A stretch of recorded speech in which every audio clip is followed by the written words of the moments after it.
It was concealed for a purpose. Tucked beneath layers of Boston cobblestone and 150 years of unbroken silence, this story was never meant to reach anyone. The official documents, they were set ablaze. The witnesses, they disappeared. The Beacon Hill house where everything transpired was demolished under cover of darkness. Every last brick was ground into dust and cast into the harbor. They aimed to wipe it from memory, from the historical record itself. Yet certain truths possess deep roots. They seep through the soil of time, staining the present with questions never intended to be voiced.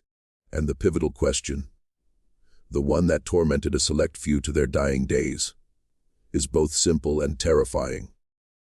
What became of the Callahan sisters, Elara and Isolde? In the spring of 1871, they were 16 and 17. Radiant daughters of a shipping magnate, admired for their intelligence and their almost supernatural beauty. By the winter of 1891, 2 decades later, they remained 16 and 17. Not merely in appearance, but in every measurable biological aspect. They never aged a single day. And the reason behind it was no miracle. It was an exchange. A horrifying bargain struck in the shadows of America's most esteemed city. How did this disappear from history?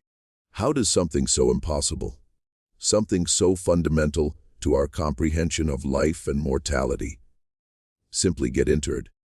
The answer is more disturbing than the mystery itself, because it implies that the reality you believe you inhabit is a meticulously constructed stage.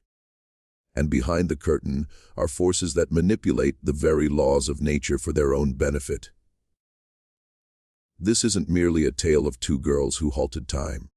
It's about what was taken from them, and from all of us, to safeguard their secret. It's about a power so immense that it has molded the world we inhabit today, and you remain unaware of its presence. But that's about to change. This story found me in an unusual manner. A leather-bound trunk, purchased at a dusty estate sale in rural Massachusetts. Inside, not family heirlooms, but a single wax-sealed journal. The private documentation of Dr. Alistair Finch, a physician once celebrated in Boston society, then abruptly disgraced and confined to an asylum, where he died in 1902. His transgression. He refused to forget the Callahan sisters. You're not just observing this. You're becoming part of it. Dr. Finch's account begins not with the sisters, but with their father, Marcus Callahan, a man who fought his way from the docks to the peak of Boston society. He was ruthless, brilliant, and according to Finch, driven by a singular, consuming terror, the fear of loss. He had lost his wife to a sudden fever, and the experience shattered him. He grew obsessed with preservation, with permanence. He invested heavily in experimental medicine and strange new philosophies emerging from Europe. He was a man, Finch writes, who would bargain with any devil to hold on to what was his. In 1871, his daughters were his entire world. Elara, the elder, was sharp and inquisitive. Isolde was the artist, gentle and observant. They were the treasures of his life, but also fragile. A cough, a chill. The faintest sign of illness would send Marcus into a panic. He kept them in a state of gilded isolation, shielded from the outside world. Finch was the family physician, and he documents his growing unease. He witnessed 2 lively young women being slowly suffocated by a father's love, a love twisting into something possessive, something desperate. Then, in May of 1871, both sisters fell ill with the same wasting disease that had claimed their mother. Finch's journal entries grow frantic. He describes Marcus Callahan as a man on the edge of madness, refusing to accept the prognosis, barring Finch from the girls' chambers for days at a time. When Finch was finally permitted back in, he found the girls transformed. The fever was gone. The weakness had vanished. They were radiant, more vibrant than ever. But there was a stillness in their eyes. A strange, placid calm that didn't belong in two young women who had just stared death in the face. Marcus called it a miracle. He dismissed Finch with a generous but firm final payment. But Finch couldn't shake the sensation that he hadn't witnessed a recovery. He felt he had witnessed an exchange. Something had been removed from that house, and something else, something unnatural, had been welcomed in. He writes, "I saw not the blush of health upon their cheeks, but the cold polish of porcelain." For the next 5 years, Finch observed from a distance. The Callahan sisters became fixtures of Boston's elite social scene, but they were never truly part of it. They were exhibits, perfectly preserved, always smiling, their laughter never quite reaching their eyes. They hosted salons, attended balls, but Finch noticed that their conversations were echoes of things they'd learned years before. Their opinions never evolved. Their jokes never changed. It was as if their minds, like their bodies, were trapped in amber. They were beautiful dolls, animated by a memory of who they once were. The whispers began around 1876. At first just idle gossip, how the Callahan girls never seemed to age, how their fashion sense remained perpetually 5 years behind. But the rumor mill in a city like Boston grinds, slowly but finely. Friends from their youth married, had children, and began to show the first marks of time on their faces. Not Elara and Isolde. They stayed pristine, untouched. A whispered historical rumor from that era, found in a forgotten society column, reads, "To see the Callahan sisters is to see a photograph come to life, a moment of the past made permanent." One wonders if Mr. Callahan's love is a blessing or a taxidermist's art. This chilling observation was more prophetic than its author could have ever known. Finch, now obsessed, launched his own private investigation. He used his connections to speak with former servants from the Callahan estate. Most were tight-lipped, their silence bought with generous pensions. But one, a young housemaid named Clara, who had been dismissed, agreed to speak with him in secret. She told him of a man who visited the house during the girl's illness. A man who was not a doctor. He arrived in a carriage with no crest late at night. She described him as tall and possibly thin, with eyes that did not blink. He carried a locked iron box and met with Marcus Callahan for hours in the study. After he left, the house felt cold, permanently cold. She said the sisters, after their recovery, would sometimes just stop, stand in a hallway or sit in a chair for an hour or more, completely still, as if waiting for a command. Clara's testimony ignited a fire in Finch's mind. The unblinking man, the iron box. This was no miracle cure. This was a procedure. He delved into the city's underbelly, into the world of occultists, charlatans, and back. Alley physicians catering to the desperate whims of the wealthy. He searched for any mention of men offering permanence. His journal from this period is a descent into a shadow realm.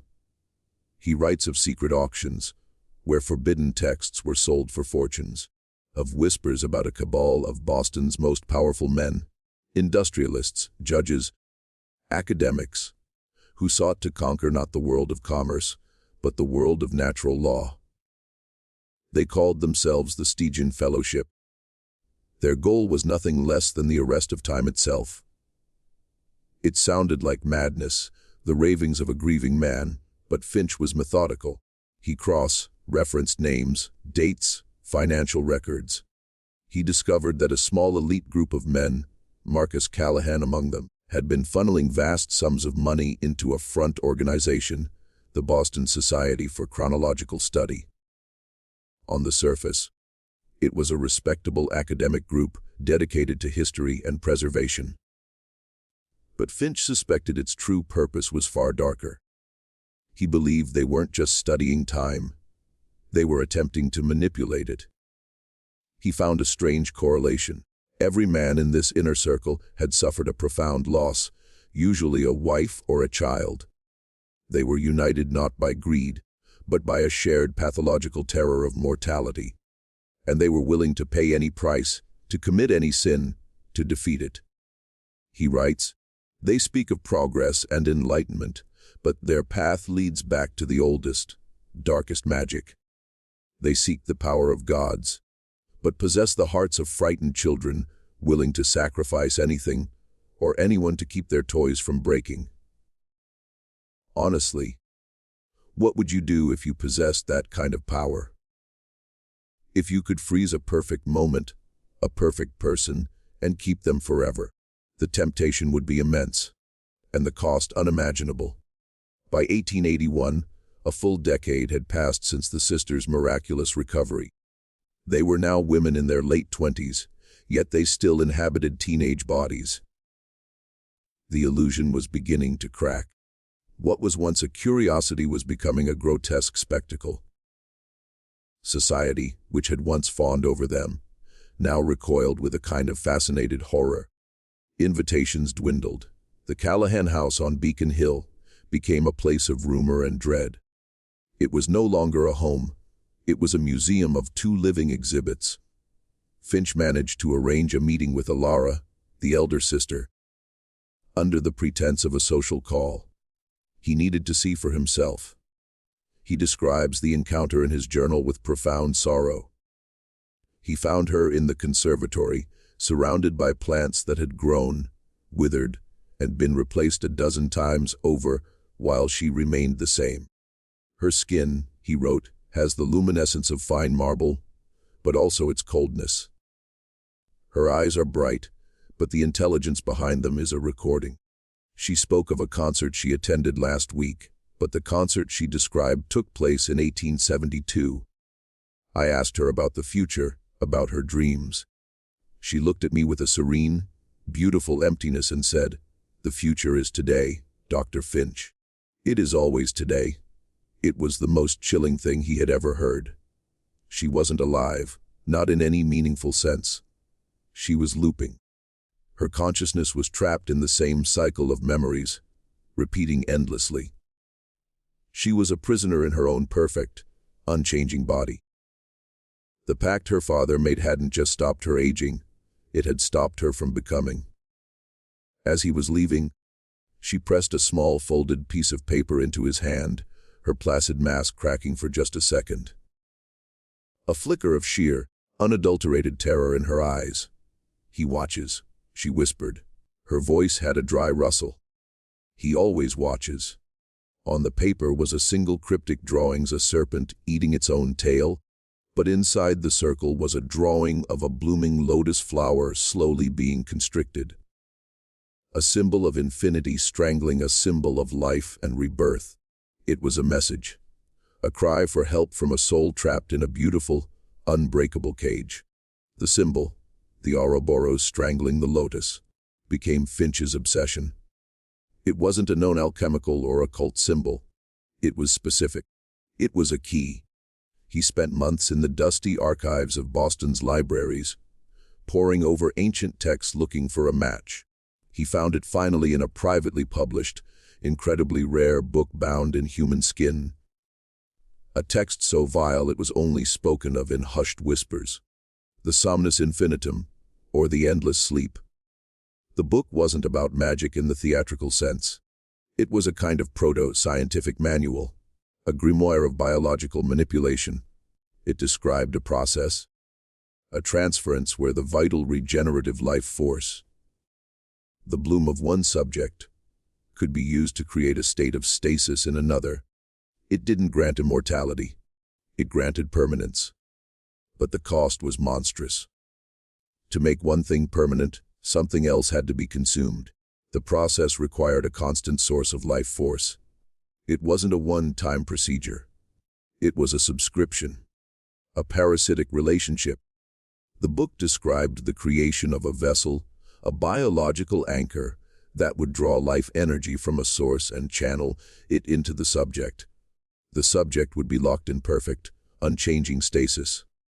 The vessel would, well, the book was chillingly vague. It only referred to the vessel as the withered prince. The source, it implied, had to be a living thing rich in vitality.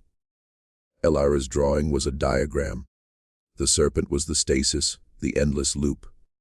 The lotus was the life force being consumed.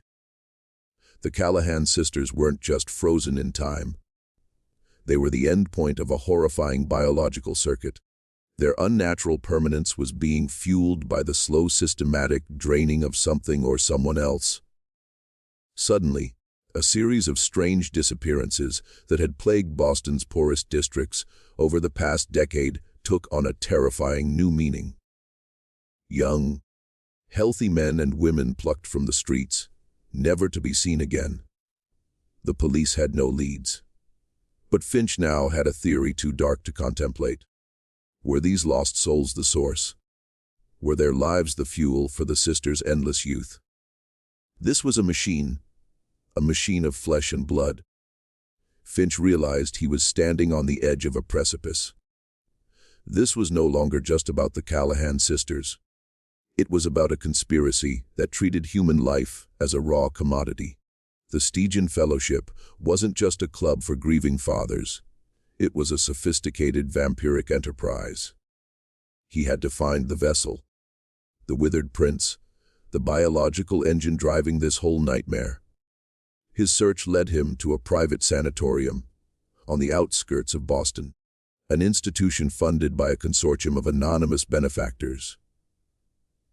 A list of names that Finch found suspiciously similar to the membership of the Stygian Fellowship. The Brookline Asylum for the chronically afflicted.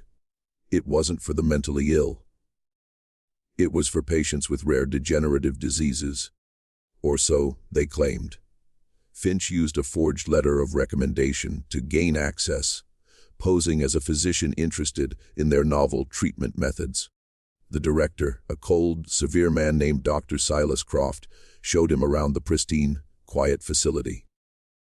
Everything was immaculate, orderly, and deeply unsettling.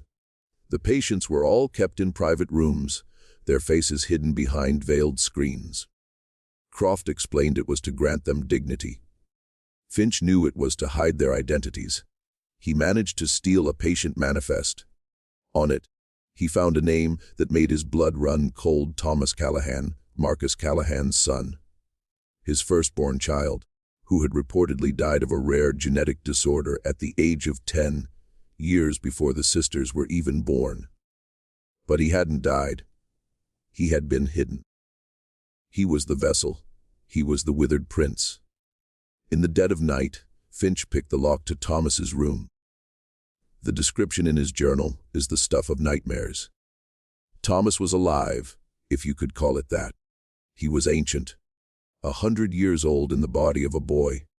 His skin like parchment, his limbs atrophied, his breath a shallow whisper. But he was connected by a series of strange, wearing devices and glass tubes filled with a faintly glowing fluid to a central machine in the room. A machine that hummed with a low, predatory energy. And his eyes were open.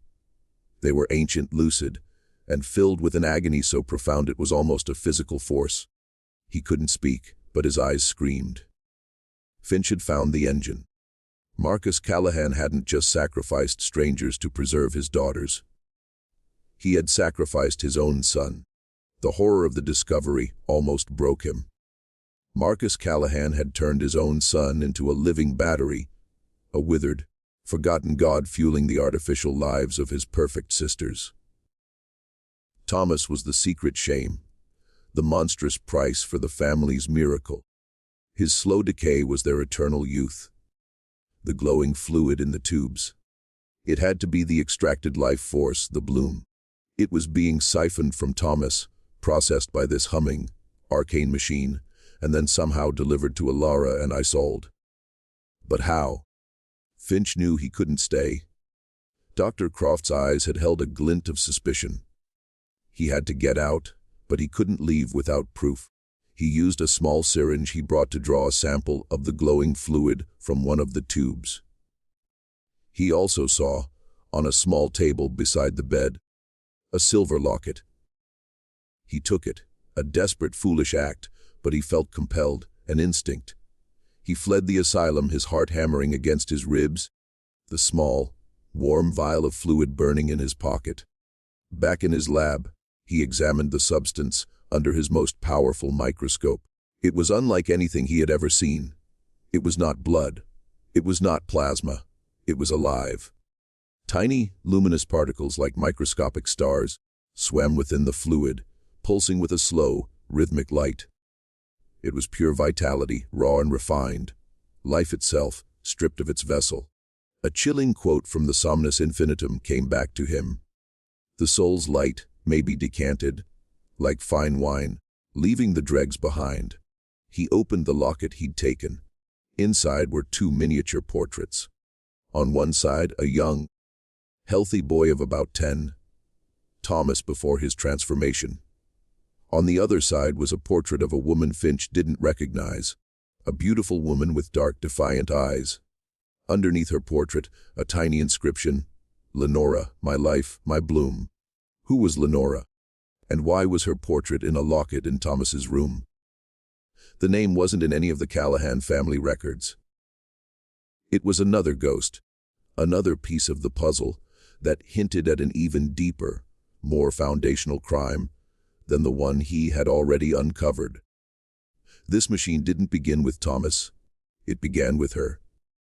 Finch's investigation had become a frantic race against time. He knew the Fellowship would discover his infiltration of the asylum. They would hunt him. He had to expose the entire operation before they could silence him. He used his remaining contacts, calling in favors from men who owed him, to dig into Marcus Callahan's past, specifically searching for the name Lenora. The answer came back from a retired city clerk, a man with a long memory and a distaste for Boston's elite. Lenora was not a society woman. She was an inventor, a brilliant, self-taught engineer and biologist who, in the 1850s, had been on the verge of revolutionary discoveries in cellular regeneration. She had published preliminary papers, attracting both acclaim and condemnation for her radical ideas about manipulating life force. She believed aging was not inevitable, but a flaw in the cellular code that could be corrected. Then, in 1858, she vanished. Her lab burned to the ground in a mysterious fire. Her research was lost. The official report called it a tragic accident. The clerk told Finch something else. He said that Marcus Callahan, then a young ambitious industrialist, had been her primary benefactor. He had been obsessed with her. Not just her mind, but with her. He had proposed marriage. She had refused, wanting to remain independent, dedicated to her work. Shortly after her refusal, her lab burned and she disappeared. Callahan, a few months later, married his socially acceptable wife, the mother of his children. The truth was an avalanche of horror. Marcus Callahan hadn't just found the Somnus Infinitum. He had stolen its principles from Lenora.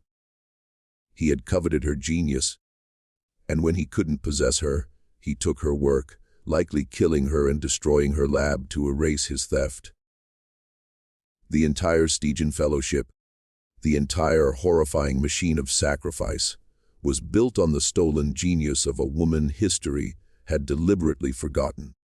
This wasn't just about preserving his children. It was about a legacy of theft and murder.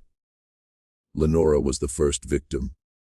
She was the original source, and Finch suspected, with a cold dread, that her research had been far more advanced and far more dangerous than even the Somnus Infinitum suggested. The pieces were now falling into place, forming a picture of evil so systematic, so deeply embedded in the city's power structure, that Finch felt a wave of utter despair. The Callahan sisters were not just a family tragedy. They were the living symbols of a monstrous secret society built on stolen knowledge and human sacrifice. The Stygian Fellowship didn't just preserve their loved ones. They used this stolen technology as the ultimate tool of control. Finch found evidence of financial records, blackmail, political manipulation. Men who opposed the Fellowship's interests found their careers ruined. Their families threatened. Judges made inexplicable rulings. Politicians voted against the public interest. The fellowship's influence was like a cancer spreading through the arteries of the city. This stasis technology wasn't just used on their children. He found whispers of its other applications. A political rival silenced not by death, but by being locked in a state of living catatonia, in a private asylum. A brilliant business competitor, his mind frozen just before a major breakthrough. It was the perfect weapon. A murder that left no corpse, a prison that left no chains. Can you imagine that? The ability to simply pause someone, to remove them from the board without a trace of violence. The power would be absolute. Finch knew he was no longer just an investigator. He was a threat to an invisible empire. He began to see shadows everywhere. Men in gray coats watching his apartment. His mail was being tampered with. Friends suddenly grew distant, their eyes filled with fear when he approached. He was being isolated, prepared for removal. He hid his journal, the vial of fluid, and the locket in the false bottom of the leather trunk, entrusting it to the only person he thought he could trust. His estranged brother in the countryside, with instructions to open it only upon his death. He knew it was coming. His final journal entry before his committal is almost a whisper. They will say I am mad. They will use the tools of my own profession to discredit me. They will bury me in a white, walled room and tell the world I was a victim of delusion. But I am not mad. I have seen the machine beneath the garden. I have seen the withered god that powers the ageless angels. The truth is in this book. The truth bleeds through. Find it. Avenge us. Avenge Lenora. The official story of Dr. Alistair Finch's decline was swift and tragic. The Boston Medical Society published a statement declaring him a danger to himself and his patients, citing a profound obsession with fanciful conspiracies and morbid delusions. His friends and colleagues testified to his increasingly erratic behavior. His family, no doubt under duress, agreed to his commitment. He was erased from society as neatly and efficiently as a line of chalk on a blackboard. He spent the last 10 years of his life in the Danvers State Asylum, where records show he never spoke another word. He would simply sit by the window, staring towards Boston, occasionally tracing a symbol in the dust on the windowsill, a serpent eating its own tail, with a dying lotus inside. And what of the Callahan sisters? After Finch's disgrace, they were withdrawn from society completely. The grand house on Beacon Hill became a fortress. Marcus Callahan lived until 1899, a recluse in his own home, guarding his perfect, ageless daughters. Upon his death, the will was a strange and chilling document. It left the entire Callahan fortune to a charitable trust managed by a board of directors, whose names were a who's who of the Stygian Fellowship. The will's primary instruction was the perpetual care of his afflicted children, Elara, Isolde, and the unfortunate Thomas, ensuring they would be comfortable and undisturbed for the natural remainder of their lives. A life that for the sisters would never end. The house was to be maintained as their private residence, sealed from the outside world. They became Boston's most famous ghosts. The girls who never grew old, living specters in a mansion no one could enter.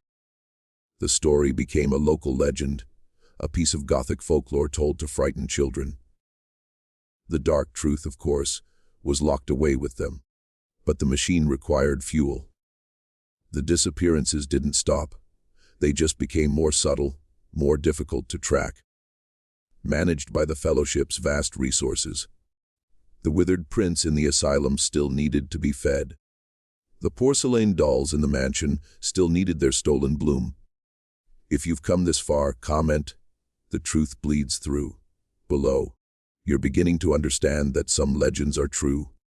The end of the story, as far as the world knew, came in 1905. A massive fire, starting in the boiler room, consumed the Callahan mansion in a matter of hours. The blaze was so intense that the entire structure collapsed into the foundation. When the ashes cooled, investigators found almost nothing. The official report stated that Marcus Callahan's 2 daughters, Elara and Isolde, perished in the fire. Due to the extreme heat, their remains were unrecoverable.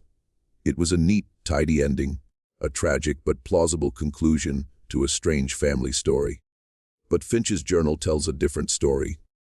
He foresaw this.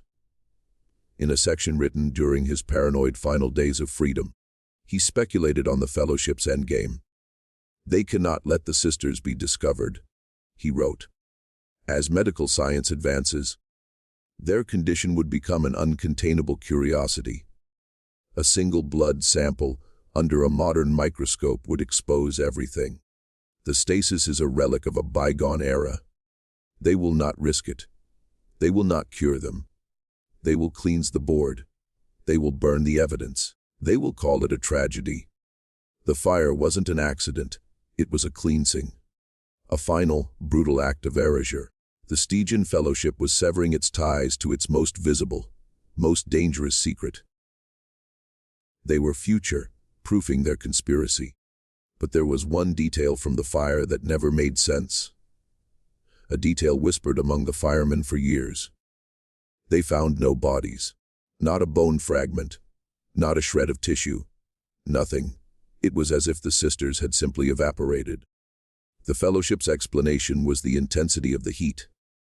But experienced fire marshals knew better. Even in the most horrific infernos, something is always left. The rumor was that the sisters were removed before the fire was even set. That the Fellowship, with its arcane knowledge, had found a new way to deal with their assets. That Elara and Isolde were not destroyed, but simply relocated. Put back into storage, waiting for a time when their secret could be safely revived. This is where the story truly descends from history into a living nightmare. Because if they weren't destroyed, where did they go? This question haunted the few who knew pieces of the truth. What do you do with 2 perfectly preserved 17-year-old women who are in reality nearly 50 years old? You can't release them. You can't kill them in any conventional way. You have to hide them. After the fire, the Stygian Fellowship began to evolve. They shed their 19th century occult trappings and morphed into something far more modern and insidious. They became a foundation, a philanthropic trust, a biomedical research institute. They moved their wealth and influence out of the gaslit parlors of Boston and into the sterile boardrooms and laboratories of the 20th century. Their names are on universities, hospitals, research grants. They became the quiet, unseen architects of the future, and their core project, the conquest of aging and decay, never stopped. It just went deeper underground. Finch's journal gives us the most terrifying clue. He discovered, from a text he referenced, a footnote in the Somnus Infinitum, that the stasis effect could be enhanced. It could be made dormant. The subject could be placed in a state of suspended animation so profound that they would register as dead to all but the most esoteric examination. A state called the cold lacuna. The text described a ritual using specific chemical compounds and resonant frequencies that could induce the state. It also described how to reverse it. It was a biological off switch. My theory, the Fellowship didn't burn the sisters. They put them to sleep. They switched them off. They could be anywhere, in the basement of a private hospital, in a vault at a research facility, hidden in plain sight. 2 perfect porcelain dolls waiting for their masters to wind them up again. The fire was just a theatrical cover. The real horror is that the Callahan sisters could still be out there. Their strange, impossible youth preserved in a secret sleeping state, a living testament to a power that has hidden itself from the world. A power that has only grown stronger, more sophisticated, and is still operating today, just under the surface of our reality. They are the ultimate secret weapon, the ultimate proof of concept. And the men who control them are no longer just Boston industrialists. They are the hidden kings of the modern world. Now, we must talk about the fuel. Thomas, the withered prince. The fire at the Callahan mansion was a public spectacle, but a quiet, unremarked upon event happened the very next day. The Brookline Asylum for the chronically afflicted had its own, much smaller fire, a minor electrical fire confined to a single patient's room in a remote wing. The patient, an unidentified male who had been there for decades, died of smoke inhalation. His records were lost in the blaze. His body was cremated before any family could be notified. Another neat, tidy ending. Dr. Silas Croft, the asylum's director, retired with a generous pension and moved to a private island in the Caribbean. The fellowship was cleaning house. They were severing every link to their 19th century origins. Thomas, the engine of the whole machine, was no longer needed. The sisters were dormant. The technology had likely evolved. They no longer needed a single withered vessel. Perhaps they had found a more efficient way to harvest the bloom. Perhaps the network of disappearances became a global industrial-scale operation. Think about it. The 20th century was filled with chaos, wars, famines, genocides, unprecedented opportunities for a quiet, methodical organization to harvest human vitality on a massive scale, completely unnoticed amidst the larger tragedies. The fellowship's methods grew with the times. They graduated from snatching paupers off the streets of Boston to manipulating global events, a chilling thought from one of Finch's more speculative entries. What if war is not a failure of diplomacy, but a successful harvest? What if the chaos that terrifies us is the ecology that feeds them? This is the true scope of the conspiracy Finch stumbled upon. It wasn't just about two girls. It was about a hidden system of power that feeds on human life. A system that has woven itself into the fabric of our history. The vial of fluid Finch stole from Thomas's room. I had it analyzed. I used a contact at a private cutting-edge genetics lab, telling them it was a sample from an anonymous archaeological dig. The results were inconclusive and terrifying. The lead scientist called me, his voice trembling. He said the substance defied all known biological principles. It contains human mitochondrial DNA, but it was structured in a way that was theoretically impossible. He said it appeared to be a liquid form of pure cellular energy, exhibiting quantum properties. He couldn't explain it. He begged me to tell him where it came from. I told him I couldn't. 2 days later, his lab had a catastrophic server crash. All the data from the analysis was lost. All of his backups were corrupted. He was placed on indefinite administrative leave. They know I have it.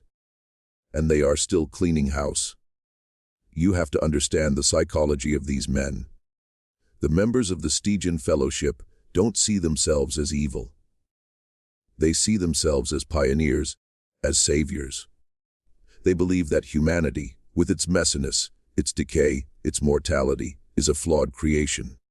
They believe they are perfecting it. They are the gardeners, and we are the weeds, or occasionally the prized orchids to be preserved. In their worldview, sacrificing a few, or a few million, for the sake of achieving ultimate control over life and death is not a crime. It is a noble, necessary act of evolution. They are post-human. They have elevated themselves beyond the common moral framework. Finch understood this. He wrote, "To argue with them about morality is like arguing with a surgeon about the sanctity of the flesh he cuts." They see only the system, the mechanism. They have lost the ability to see the soul within the machine.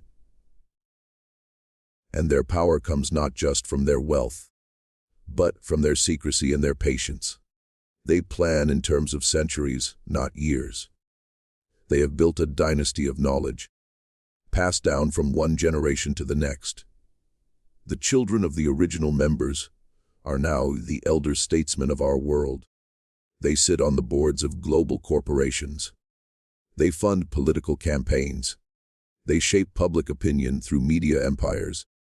You have probably seen their faces on the news, read their names in financial reports. You admire their success, their longevity, their seemingly ageless vigor. You attribute it to good genes, clean living, expensive health care. You don't see the dark machinery working behind the scenes. You don't see the price that was paid, and is still being paid, for their good fortune. The Callahan sisters were their first successful experiment, a prototype. How many more had there been since?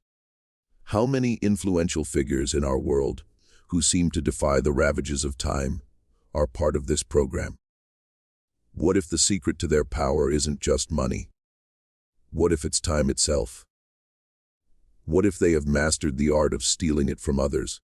This is the core of the forbidden truth. The world is not run by the people you think. It is run by a quiet few who have conquered the one thing the rest of us cannot escape: death. Let's talk about the housemaid, Clara.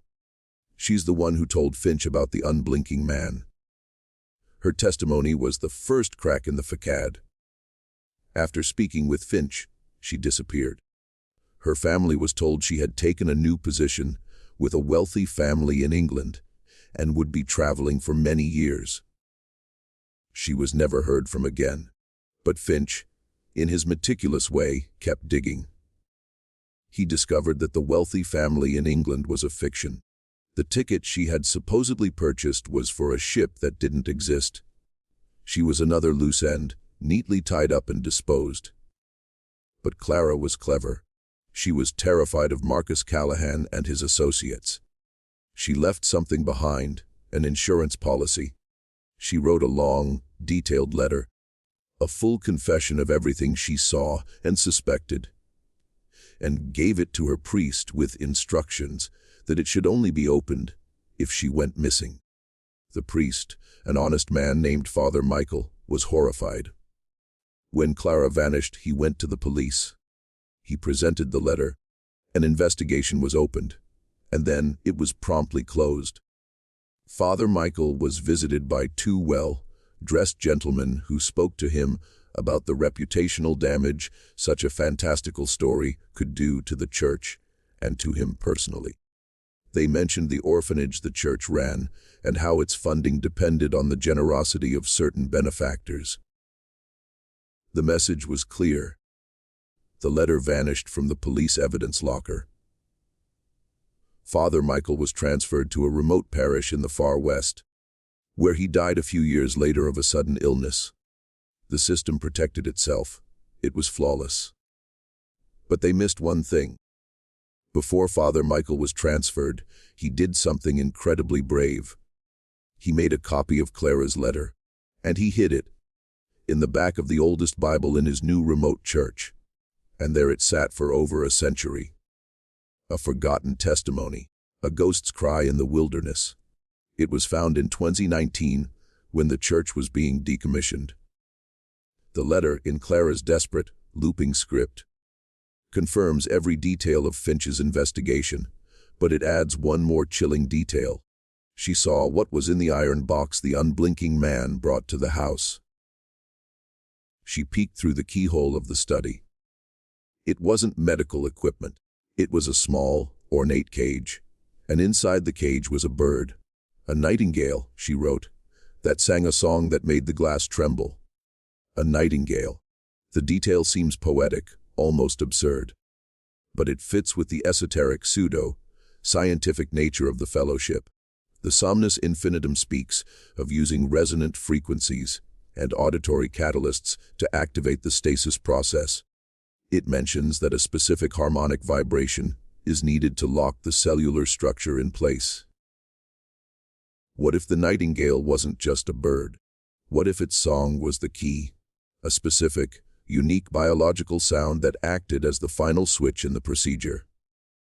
A living instrument, Clara wrote that after the bird sang. A fine, shimmering dust filled the room, and the sisters, who were lying on couches, seemed to fall into a sleep deeper than death. When they awoke, they were changed. This detail opens up a new, terrifying avenue. The Fellowship's technology wasn't just chemical or mechanical. It was bioacoustic. It was based on harnessing the unique properties of living things, twisting them to their own purpose.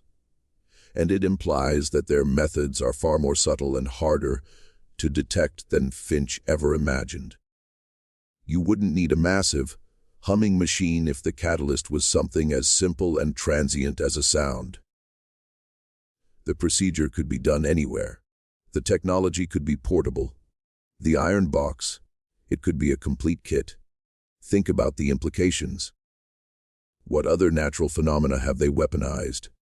What other secrets of biology have they twisted into tools of control? We see the world through the lens of modern science. A science they have carefully curated and funded. What if there is a whole other branch of physics, of biology, that they have kept for themselves? A shadow science that runs parallel to our own.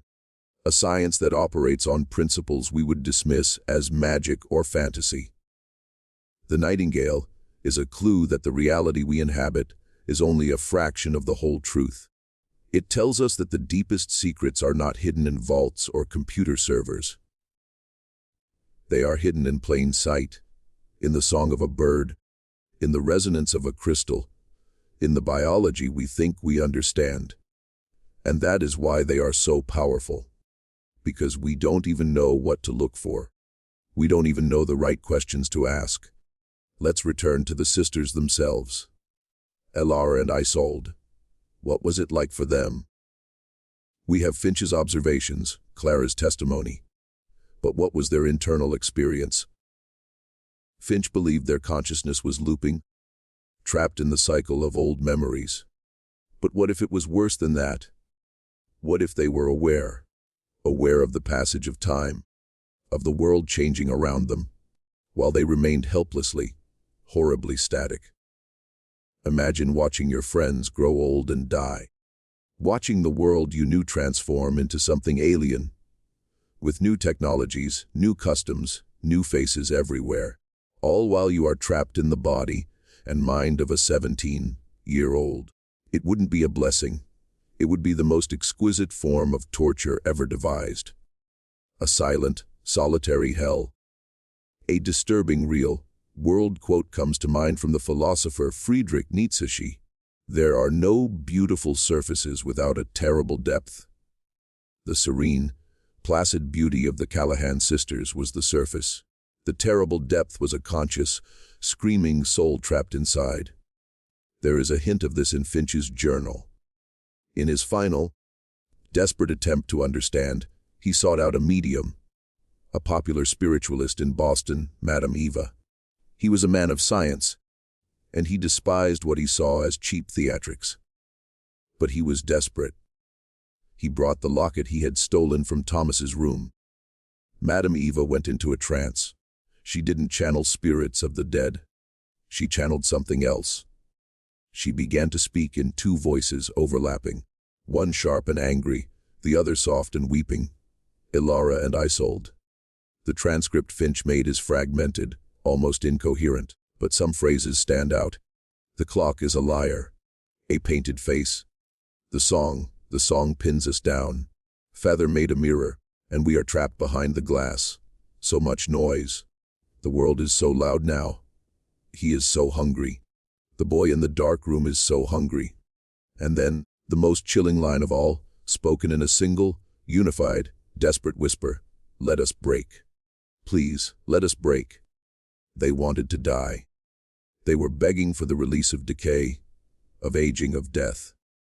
The miracle their father had given them was their damnation. And they were fully, horribly aware of every second of it. This revelation changes everything. They were not passive dolls. They were conscious prisoners.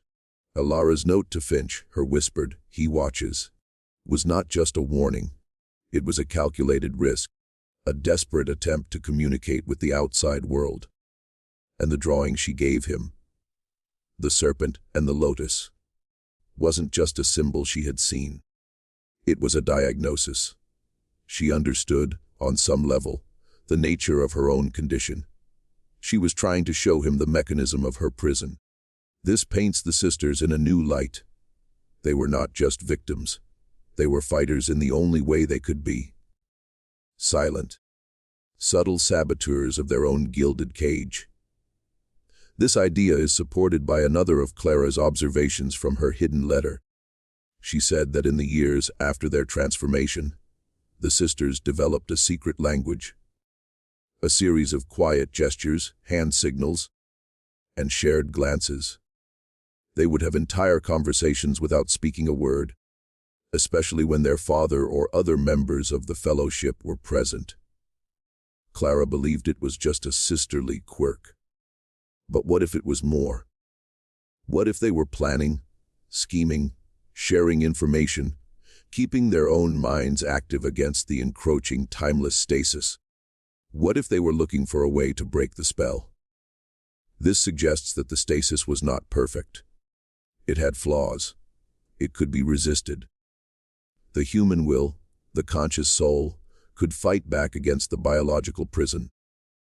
Perhaps the looping consciousness Finch observed was not a feature of the stasis, but a defense mechanism the sisters created, a way to anchor their minds, to prevent them from dissolving completely into the endless empty today.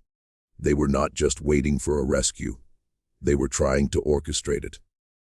The fire in 1905. We assume the fellowship started it to erase them. But what if we're wrong? What if the sisters themselves started it? What if that was their final desperate act of rebellion? A way to destroy the house, to destroy themselves, and perhaps to destroy the machine that bound them to this world. It's a terrifying thought that their only escape was self-immolation. But it's also a story of incredible, tragic courage. A final no screamed into the face of a power that had tried to steal their very souls.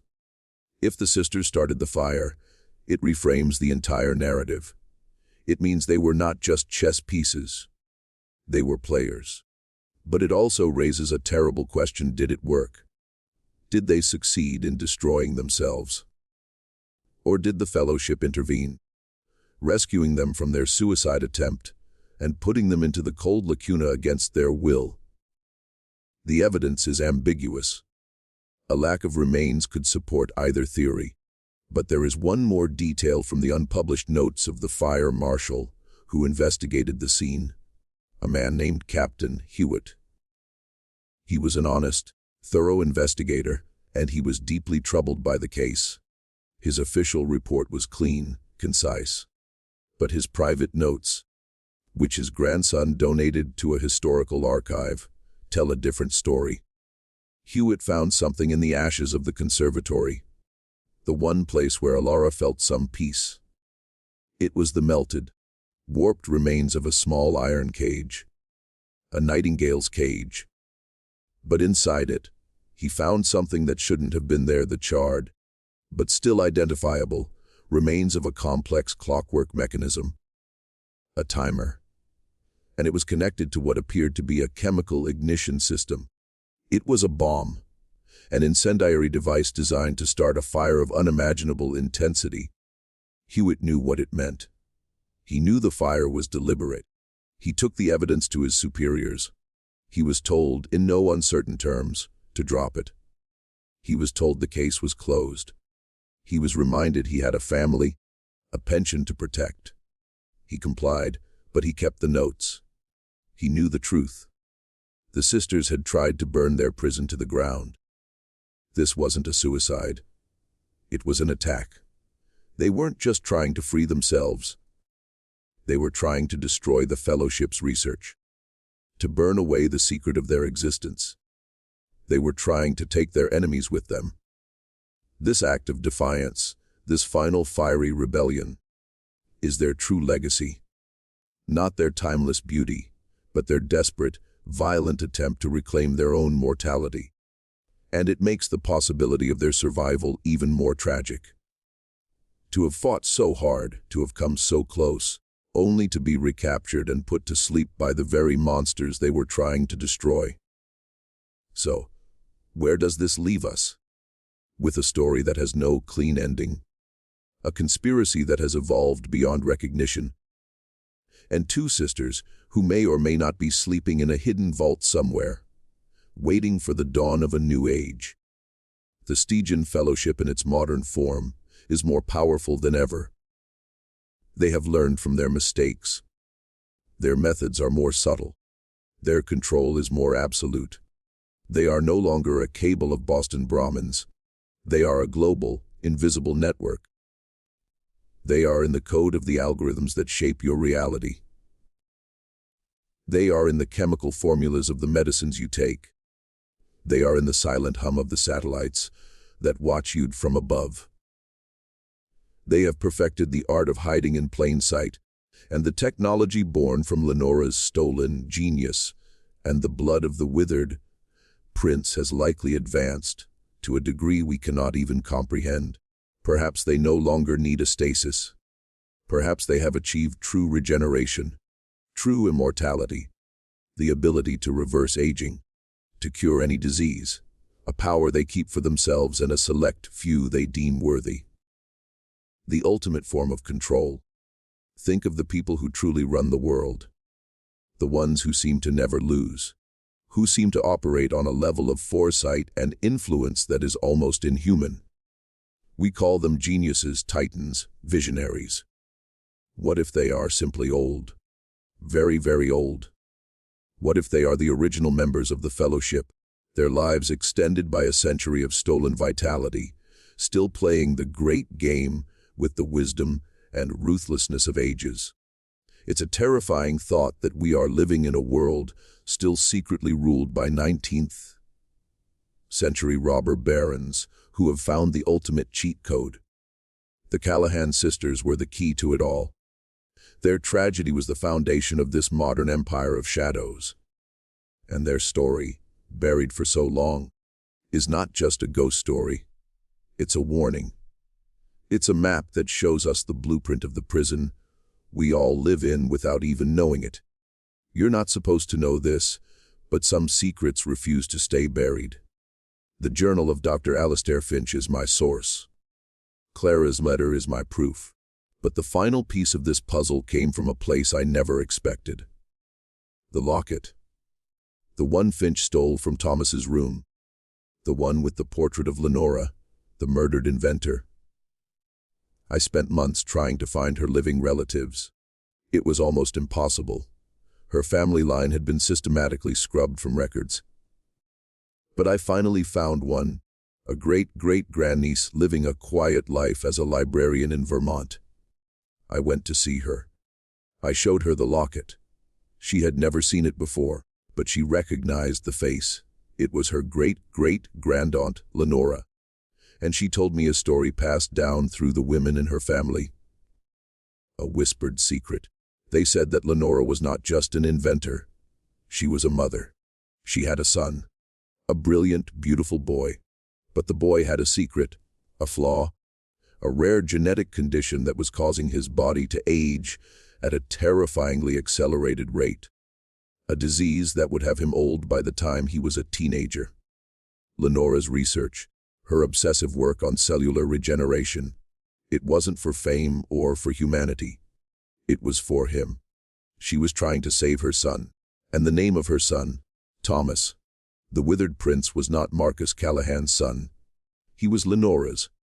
Callahan didn't just steal her research. He stole her child. He took the boy, her reason for living, and twisted her research, her cure, into a curse. He used her son as the engine to power his own daughter's stasis. This is the foundational crime, the original sin upon which the entire fellowship was built. It wasn't just murder and theft. It was the perversion of a mother's love.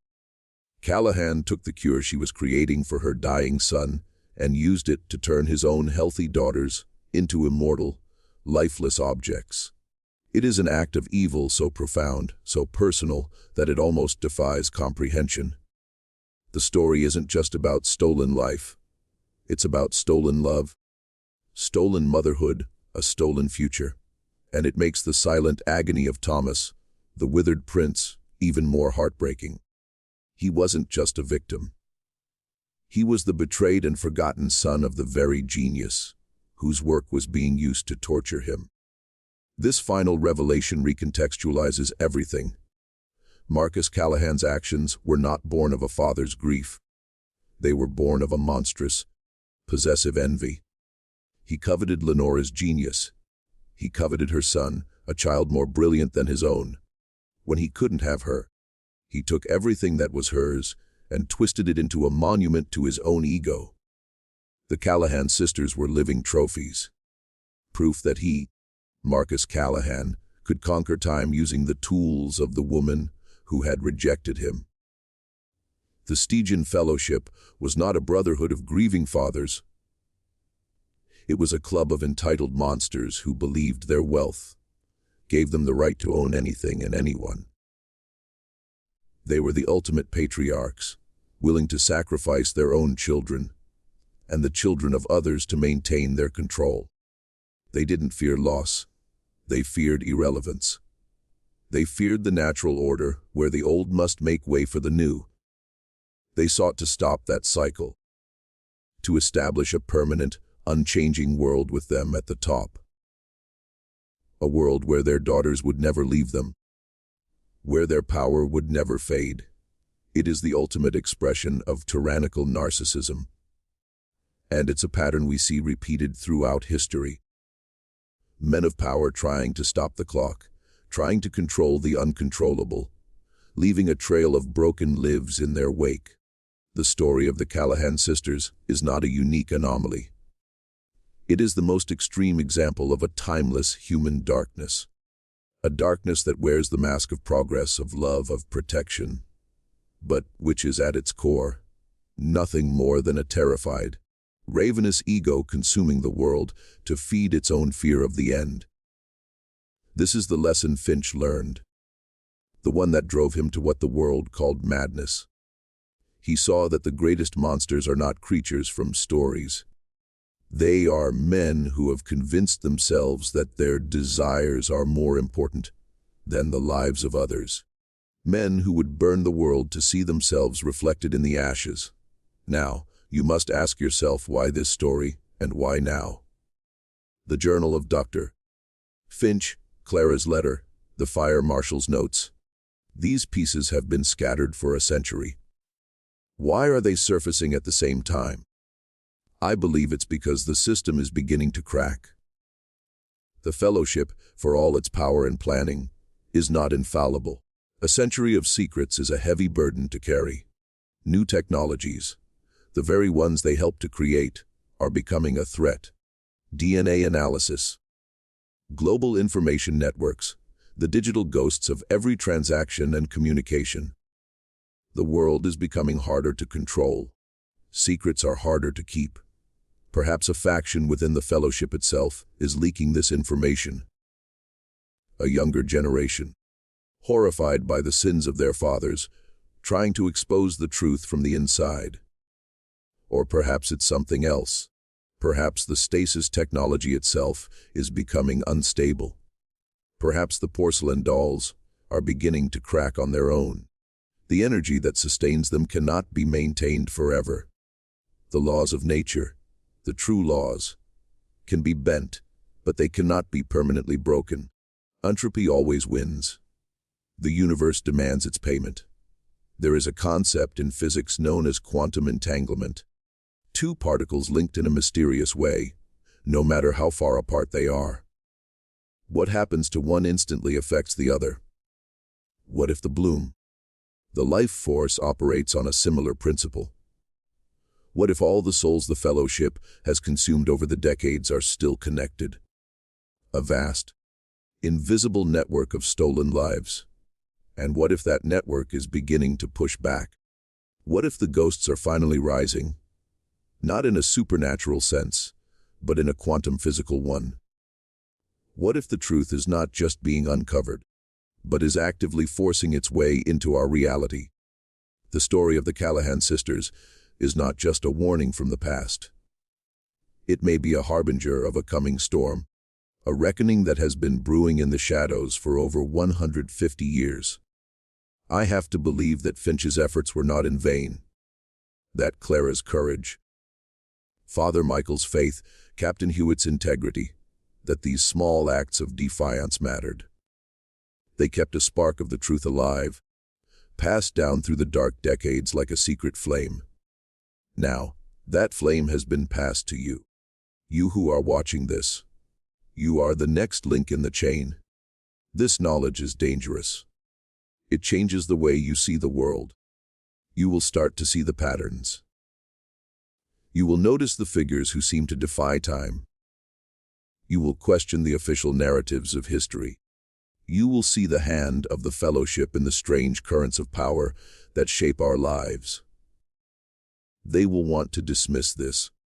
They will call it a conspiracy theory, a work of fiction. They will use their vast resources to discredit it, to bury it again. They will try to make you believe that the world is exactly as it seems, that powerful men are just lucky, and that history is just a series of random accidents. But you will know better. You will know about the house on Beacon Hill. You will know about the withered prince in the asylum. You will know about Lenora, the murdered genius, and her stolen son. And you will know about Elara and Isolde, the girls trapped behind the mirror of time. This knowledge is now a part of you. It's a responsibility. What you do with it is up to you. You can dismiss it, forget it, and go back to the comfortable sleep they have designed for you. Or you can watch. You can listen. You can look for the cracks in the facade. You can share this story. You can keep the flame alive, because the only thing that a secret society of shadows truly fears is the light. They can erase records. They can silence witnesses. They can burn down houses. But they cannot erase a truth once it has taken root in the minds of millions. They are powerful. But they are few, and we are many. There is one last piece of this story, a loose end that has haunted me since I first opened Finch's journal. The nightingale, the living instrument whose song locked the sisters in time. What happened to it? The cage Hewitt found in the ashes was empty. According to Clara's letter, after the procedure, the unblinking man took the bird and left. He did not kill it. He placed it back in its ornate cage and took it with him. Why? Why keep the key? Why not destroy it? The Somnus Infinitum provides a possible and utterly horrifying answer. It states that the auditory catalyst is unique and non-replicable. Its specific harmonic signature is tied to the initial procedure. As the key locks, the text reads, "So too may it unlock." The same song that binds may also release. The Fellowship kept the nightingale alive for over a century. They must have preserved it, using their own twisted science to extend its life, just as they did the sisters. It was their fail-safe, their reset button, the one tool that could undo the stasis. Why would they need that? Perhaps in case the sisters' prison began to fail. Or perhaps for a more sinister reason. As the ultimate bargaining chip, the promise of release used to ensure the sisters' psychological compliance. Or perhaps the most terrifying possibility of all, they kept it because they intend to use it. They intend to wake the sisters up. Why? Why now? I can only speculate. Perhaps their technology has advanced so far that they can now cure the flaws in the original stasis. Perhaps they want to study their oldest subjects to learn from the 150-year-old experiment. Or perhaps they have a new role for Elara and Isolde to play in the 21st century. Imagine the power of presenting two living, breathing, 17-year-old girls from the 1870s to the world. It would be the ultimate revelation, the ultimate demonstration of their power, a way to finally step out of the shadows and be worshipped as gods. The return of the Callahan sisters might not be the end of the conspiracy. It might be the beginning of its final public phase, the day they reveal themselves to the world. So the search for truth leads not to an ending, but to a state of suspense. A waiting game. We are waiting for the Fellowship to make its next move. And I believe that move is coming soon. The evidence I've gathered, the story I've told you, it's not just a history lesson. It is an active threat to their secrecy. And they will respond. They always respond. I don't know what form that response will take. Perhaps a sophisticated campaign of disinformation. Perhaps a direct attack on the sources of this information. On me. But I've taken precautions, just as Finch did. I have distributed his journal, Clara's letter, all of my research to multiple trusted sources in multiple countries, with instructions for their automatic release if I should meet with an untimely accident or be declared mad. I have learned from the past. I will not let this truth be buried again. But the greatest protection is not my own network of dead man switches. It's you. Your attention, your memory, your refusal to accept the comfortable lies. Every time this story is shared, every time someone new learns about the Callahan sisters, the Fellowship's grip on the world weakens just a little. Their power is rooted in our ignorance. Our power is rooted in our shared knowledge. This is the war. They have been fighting in the shadows for over a century. A zero-sum war for control of reality itself. And tonight, whether you knew it or not, you have been enlisted as a soldier in that war.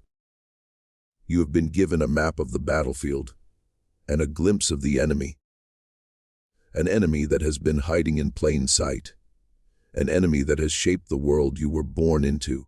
An enemy that believes you are nothing more than fuel for their machine.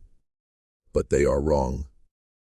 The human spirit, the desire for truth, for justice, it is a force of nature they have never been able to truly extinguish. Not in Lenora, not in Finch, and not in the two sisters who set their own prison on fire. I often think about the vial of glowing fluid that I still possess. The sample of pure life force that Finch stole from Thomas's room. It sits in a lined box in a secure, undisclosed location. It is the last physical piece of evidence from that time, the last tangible remnant of the machine. Sometimes I am tempted to destroy it, to pour it into the earth and let it dissipate. It feels like a cursed object, a concentration of so much pain and suffering. But I can't, because it's also something else. It's proof. It's the one thing that their science cannot explain away. It is the impossible object that proves the impossible story is true, and it may be the key to undoing their work. If Lenora's genius could be reverse-engineered from this sample, if her original benevolent intentions could be rediscovered, perhaps a true cure could be found. Not just for the sisters, but for the disease of power and greed that created them. Perhaps the cure for the Fellowship lies in the very substance they created to sustain themselves. A poetic justice that I think Dr. Finch would have appreciated. This is my hope, that this story will not just be a warning, but a catalyst, that it will inspire a new generation of investigators, of scientists, of truth-tellers, who will not be intimidated, who will pick up the trail that Finch left behind, who will dare to ask the forbidden questions, and who will, finally, expose the Stygian Fellowship to the light. The truth is out there, scattered in archives, hidden in old letters, buried in the code of corporate balance sheets. It's a puzzle with 1,000,000 pieces. I have given you the corner pieces. It's up to you to help fill in the rest.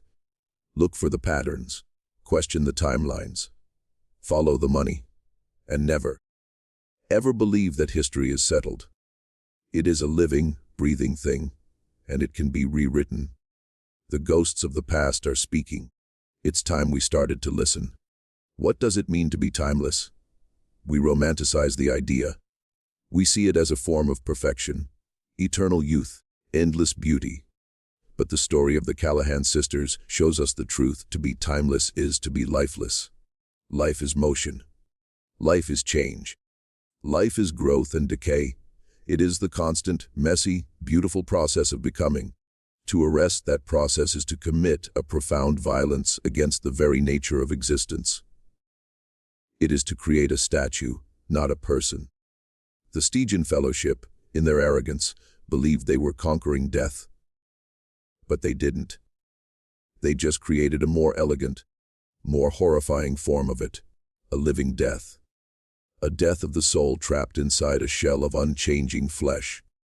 And in their quest to control life, they became the ultimate agents of death, consuming countless lives to fuel their illusion of permanence. They are the true withered princes. Their souls have been decaying for 150 years, even as their influence grows. This is the ultimate paradox of their power: to hold on to everything. They had to lose themselves. They are the ghosts now, haunting the corridors of power. Their humanity a distant memory, replaced by a cold, calculating hunger for control. And the sisters, whether they are sleeping in a vault or were reduced to ash, they are the ultimate victims of that hunger. They are a symbol of all the beauty, all the potential, all the life that is sacrificed at the altar of power. Theirs is not just a story from the past. It is the story of our world, written in the language of Gothic horror. It is the story of what we lose, individually and collectively, when we allow a small, frightened few to dictate the terms of our existence. It is the secret that underpins our entire civilization. But secrets have a shelf life, and this one is long past its expiration date. The truth is bleeding through, and it cannot be contained any longer. In the end, this story is a choice. You can choose to believe it, or you can choose to dismiss it. You can see it as a tangled web of historical facts, rumors, and speculation, or you can see it as a glimpse into the hidden machinery of the world. But I ask you to consider this: if a power like this did exist, a power to stop time, to erase people, to control history, isn't this exactly what the world would look like? A world of unexplained inequalities, of seemingly invincible dynasties, of secrets and lies that stretch back for generations. A world where the official story never quite seems to add up. Maybe the greatest trick the Fellowship ever pulled was not convincing the world they didn't exist, but convincing us that this broken, manipulated world is the only one that's possible, that it's just the way things are. They have normalized their own monstrosity. They have made their prison our reality. Dr. Finch died believing he was a failure. He died alone in an asylum, his name disgraced, his life's work buried. He never knew if his journal would be found. He never knew if the truth would ever come out. But he did it anyway. He stood up. He spoke out. He wrote it all down in the desperate hope that someone, someday, would listen. Tonight, we have listened. We have borne witness to his courage. We have heard the whispers of Clara, the pleas of Elara and Isolde, the silent scream of Thomas. We have honored the memory of Lenora. We have pulled a single dark thread from a tapestry of lies. And we have seen how it is woven into everything. This knowledge does not grant us peace. It grants us a terrible clarity. It is a heavy burden, but it is also a weapon. It is the light that the darkness cannot endure. Use it wisely. My investigation is not over. It is just beginning. There are other names in Finch's journal. Other families in the Stygian Fellowship. Their influence spreads far beyond Boston. It has roots in New York, in London, in the halls of power all over the world. The story of the Callahan sisters is just the first chapter. There are other experiments, other victims, other secrets buried just as deep. I will continue to follow the threads. I will continue to dig. I will not stop until the entire rotten edifice is exposed. But I cannot do it alone. This is too big for one person. It requires a collective effort, a community of seekers who are willing to look past the veil. This is my call to you. Don't be a passive viewer. Be an active investigator. Look into your own local histories. Look for the powerful families who seem to have no origin. Look for the strange coincidences, the convenient deaths, the erased records. The fellowship was not just in Boston. They had franchises. They had partners. The pattern is there if you know how to look for it. The symbol of the serpent and the lotus may appear in the most unexpected places. On an old cornerstone, in the design of a corporate logo, in the stained glass of a church window. These are their markers, their quiet declarations of ownership. They believe they own the past. They believe they own the future. It is time to show them that they are wrong. It is time to take our story back. The truth is a powerful and dangerous thing, but it is the only thing that will ever set us free. This story is my first offering. There will be more. The ghosts of the past have found a voice, and they will not be silenced again. The world is about to change. So, what are you left with? A dark tale of a forgotten corner of American history. But it's more than that, isn't it? You feel it. That cold nod of recognition in your gut. The feeling that this story, in some strange way, is true. Not necessarily every detail, every name, but the core of it, the idea of a hidden power, a secret knowledge, a system that operates just beyond our perception. This is a truth that resonates on a primal level. We have always suspected that the world is not what it seems. We have always felt like there were strings being pulled by unseen hands. The story of the Callahan Sisters gives a name and a face to that feeling. It gives a framework to understand the things that don't make sense. And that is why it is so powerful. It validates a suspicion that has haunted humanity for millennia. The suspicion that we are not alone at the top of the food chain. That there are predators among us who look just like us, but who operate on a different set of rules with a different set of appetites. Predators who feed not on our flesh, but on our time, on our vitality, on our very future. This story is not meant to leave you with fear. It is meant to leave you with anger. A righteous anger. The anger of the deceived. The anger of the exploited. It is an anger that can be channeled into action, into vigilance, into a demand for the truth. The world is a dark and complex place. But it is not hopeless. The light of a single candle can push back a great darkness. Finch was a candle. Clara was a candle. Now, you are a candle. And together, we can create a fire that they will never be able to extinguish. This story is no longer just mine to tell. It is yours. The final chilling thought is this. The Stygian Fellowship's greatest secret may not be the stasis technology itself. It may be what they've learned from it. For a century and a half, they have had a front row seat to the slow, unchanging consciousness of the Callahan Sisters. They have studied them, monitored them. What psychological insights have they gleaned from two souls trapped in time? They have learned how memory works, how personality is constructed, how the human mind can be contained, controlled, and even programmed. They have had a perfect, isolated laboratory for mastering the science of psychological manipulation. The technology to control the body was just the first step. The true prize has always been the technology to control the mind. And that is a technology I believe they have perfected. It is the reason our world feels so confusing, so divided. It is the reason we are so easily distracted, so easily angered, so easily led into fighting amongst ourselves. We are living inside their grandest experiment. The lessons they learned from the two girls in the house on Beacon Hill are now being applied to the entire global population. They are keeping us all in a state of arrested development, trapped in loops of outrage and distraction. They are the singers of a new electronic nightingale song, and it is pinning us all down. The story of Elara and Isolde is not just a historical tragedy. It is a blueprint for our present reality. Their silent, timeless prison has been expanded to encompass us all. Now, you know.